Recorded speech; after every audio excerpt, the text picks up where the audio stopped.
Okay, another question you had was about hard work, wisdom and hard work. Um, Hard work is where we go back to being the alien who doesn't understand English or any of the human concepts. Everybody thinks hard work is like digging holes and manual labor, difficult tasks, or working 18 hours a day, or things like that. Um, that's that's hard work, yeah, but that's not the smart hard work. It's not the hard work that makes us transform our being. It's not the kind of hard work that takes a poor person and makes them a rich person. It's not the kind of hard work that takes the unskilled person and makes them a highly skilled person. Hard work is sacrifice. Sacrifice is hard work. Okay, I worked really hard when I was young. Why?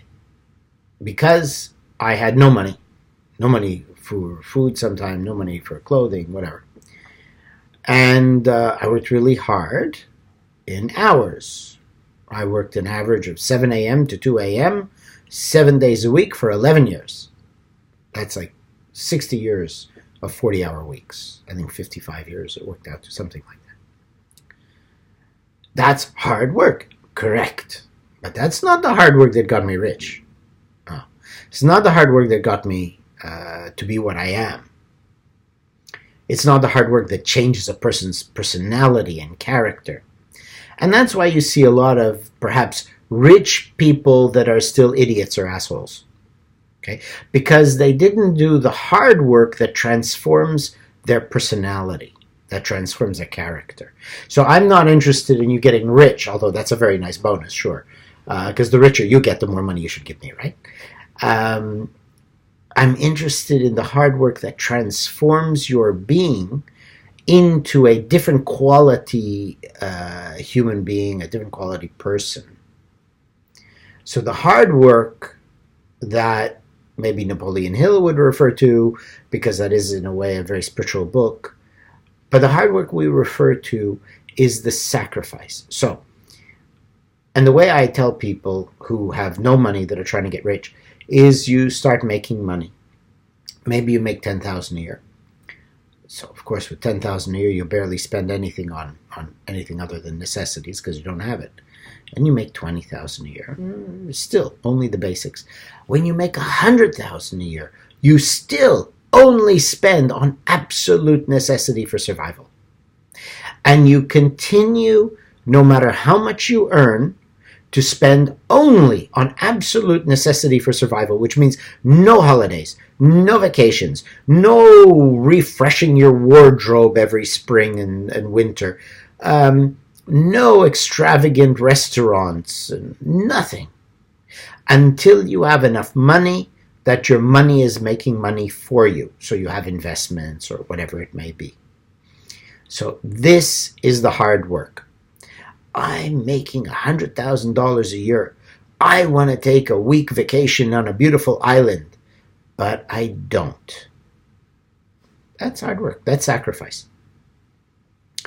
I have the money in the bank and I want to go for a $200 dinner at this fancy restaurant, but I go to McDonald's or whatever you want to eat cheap. That is hard work. The sacrificing of your desires in place of every single thing that is necessary to achieve your goal. I want to be a great martial artist. It's a beautiful Sunday. I want to go for a hike. But today, this weekend, this is a workshop. I go to the workshop. And I stay in the hot, sweaty room. And I work very hard in my training. Instead of going out hiking in the beautiful weather. And in Montreal, beautiful weather is very rare. You get only a few days a year. But this is what you have to do. That's the hard work. So to understand hard work, you have to know that you need a lot of hours. You need to put in everything you consider physically hard work. But the real hard work of transformation is the sacrificing of your desires in place of your commitment faith to your success in your goal. If you have this workshop for martial arts and instead you go for hiking and don't do this special workshop, you obviously don't have faith that you can become the best martial artist. If you want to be a millionaire in 5 years, and then you're making a nice bit of money working towards the savings, but you go and spend $3,000 to take a nice vacation for a week, you don't have faith that you're going to make the $1 million. So this is the hard work is connected to your faith. The faith that you'll succeed means you are willing to sacrifice your ego's desires and pleasures and allow yourself to be your slave, the slave of your goal. You have to be the slave of your goal. Spiritual teachings tell us to submit our ego, right? Kill the ego, submit the ego. This is how. This is how you transform yourself, by sacrificing your desires. But you can't do that unless you have a goal to say, well, you need to sacrifice this in order to achieve the goal. And you can't do that unless you have true faith that you will succeed at your goal. So you need to have faith. No, you need a goal. You need a faith in the goal.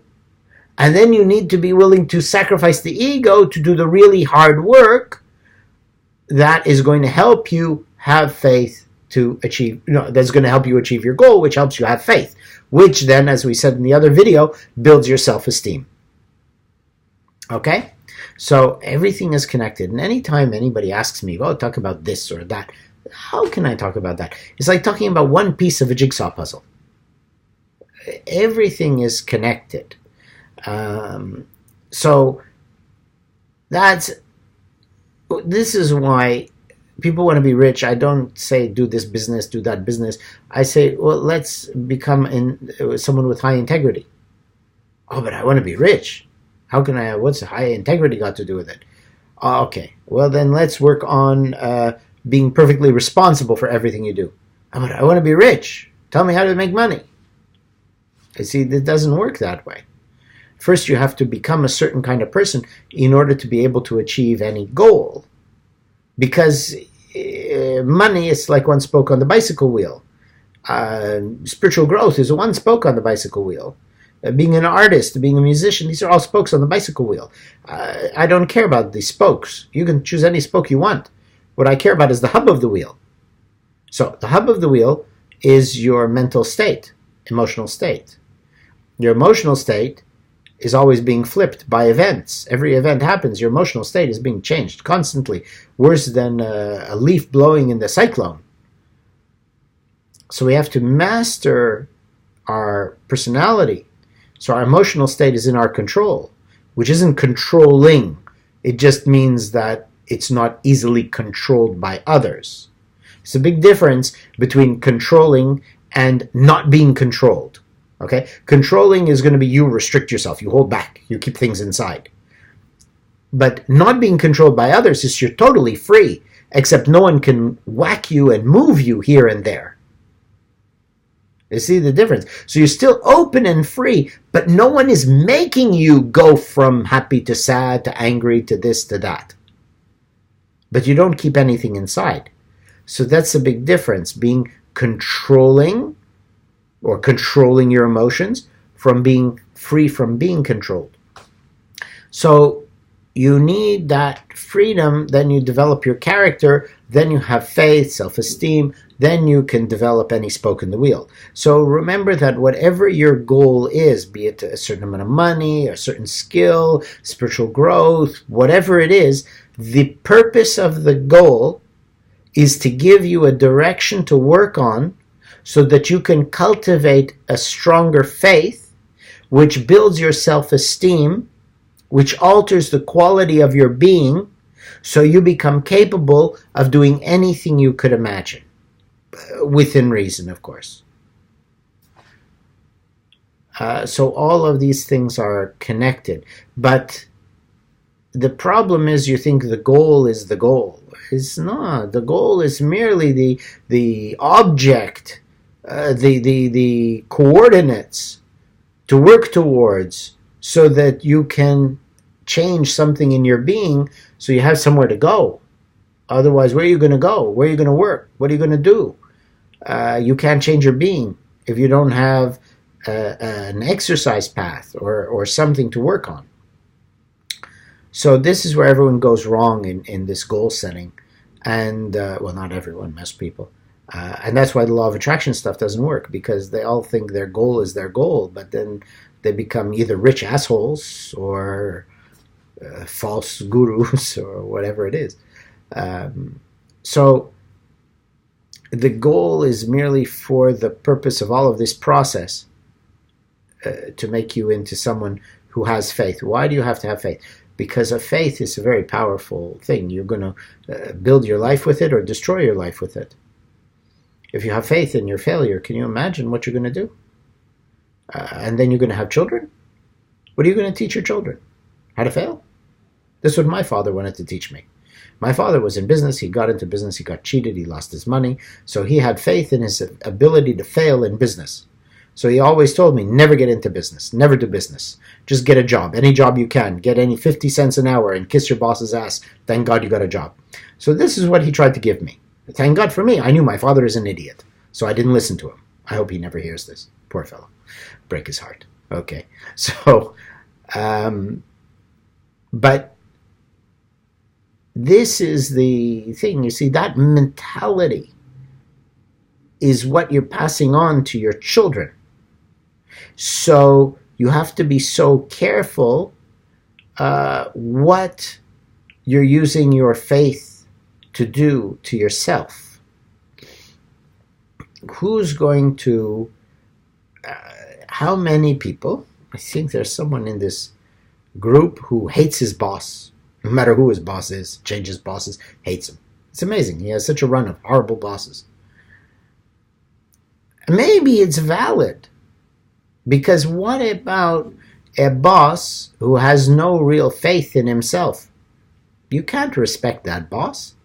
You can't work very well for that boss, right? So what kind of a boss are you going to be?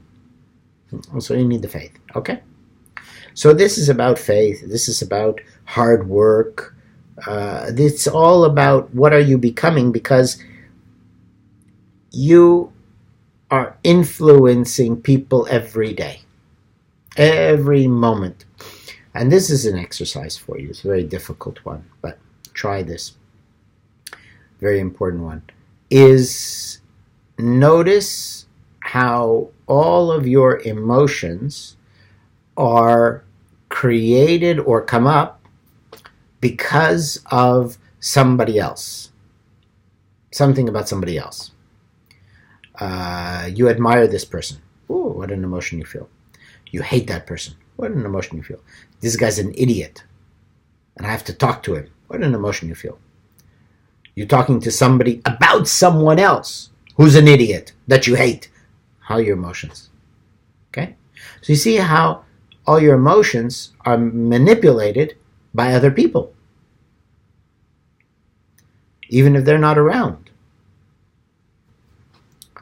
So as long as you allow that to be the way your life is run, then of course you will never have faith, because your subconscious knows you're not in control of your emotions, which means that why would I drive this vehicle down a road to go cross country when one of the tires is about to fall off? I'm not going to. I'm not an idiot. I'm going to go, what, 50, 100 miles into the desert and the wheels fall off and I'm stuck in the middle of the desert? I'm not stupid. It's your subconscious. So as long as your machine is defective and you allow yourself to be manipulated constantly by other people, I mean your moods and your emotions flipping, changing because of your feelings about other people, or basically how you feel about them, what you think about them, and how they make you feel, then your subconscious is going to really not have much faith in you, because you're pretty much inconsistent. You're unreliable, you're inconsistent. Your mood is going to change at any moment. And as soon as your mood changes, then you give up on whatever you're doing. right?